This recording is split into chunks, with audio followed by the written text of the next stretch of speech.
Hello friends, welcome back to Tamil పిల్ల. కందషష్ఠి అనేది మన తెలుగు వాళ్ళకి కొంచెం పేరుకే తెలుస్తుంది, కొంచెం పేరుకి తెలియదు. కందషష్ఠి అనేది సుబ్రహ్మణ్యేశ్వర స్వామికి 7 రోజులు అందరూ ఉపవాసం అయితే ఉంటారు. ఇది దీపావళి వెళ్ళిన తెల్లారు వస్తుంది. ఈసారి దీపావళి వెళ్ళిన తెల్లారు కాకుండా ఆ తెల్లారైతే వచ్చింది. మొత్తం ఇది 7 రోజులు చేస్తారు కందషష్ఠి అని చెప్పేసి. మనకి కార్తీక మాసం దీపావళి వెళ్ళిన తెల్లారి ఎలా స్టార్ట్ అవుతుందో వీళ్ళకి కూడా దీపావళి వెళ్ళిన తెల్లారి నుంచి కందషష్ఠి అనేది స్టార్ట్ అవుతుంది. సుబ్రహ్మణ్యేశ్వర స్వామికి 7 రోజులు నిష్టగా ఉపవాసం ఉండి భుజించే వాళ్ళు సాయంత్రం పూట భోజనం చేస్తారు.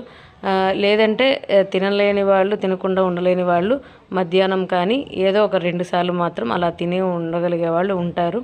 ఇంకొకటి, పూర్తి ఉపవాసం ఉండేవాళ్ళు చాలామంది ఉన్నారు. ఒకరోజు ఒక మిరియం, రెండో రోజు 2 మిరియాలు, అట్లాగా 7 రోజులు 7 మిరియాలు తినేసేసి ఓన్లీ మంచినీళ్ళు మాత్రమే తాగి 6వ రోజు సూరసంహారం అనేది జరుగుతుంది. ఇప్పుడు ఈ వీడియోలో చూస్తుంది మీరు చూస్తుంది ఆ సూరసంహారం. 6వ రోజు అనేది సుబ్రహ్మణ్యేశ్వర స్వామి తారకాసురుని అలాగే ఒక 4 రాక్షసులను అయితే ఆయన చంపడం జరుగుతుంది. చాలా అంటే చాలా బాగుందండి. నేనైతే ఇది ఫస్ట్ టైం చూస్తున్నాను. ఉండడం కూడా ఈసారి నేను ఉపవాసం ఉన్నాను. కాకపోతే ఒక పూట నైట్ మాత్రమే నేను భోంచేశాను.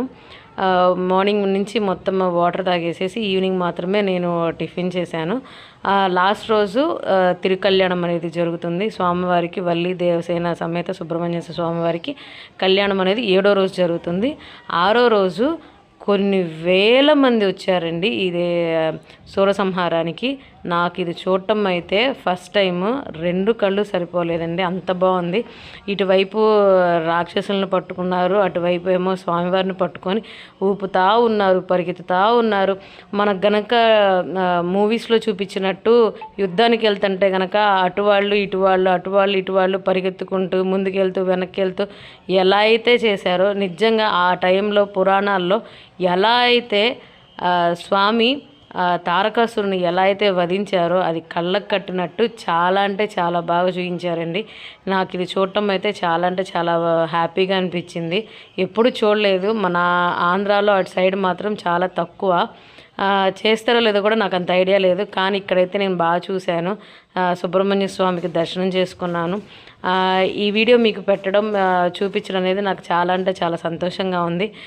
ఇలాంటి వీడియోస్కి మరొకమే మన ఛానల్ని అయితే మీరు సబ్స్క్రైబ్ చేసుకోండి. Please like, share and subscribe Tamil పిల్ల. Thanks for watching.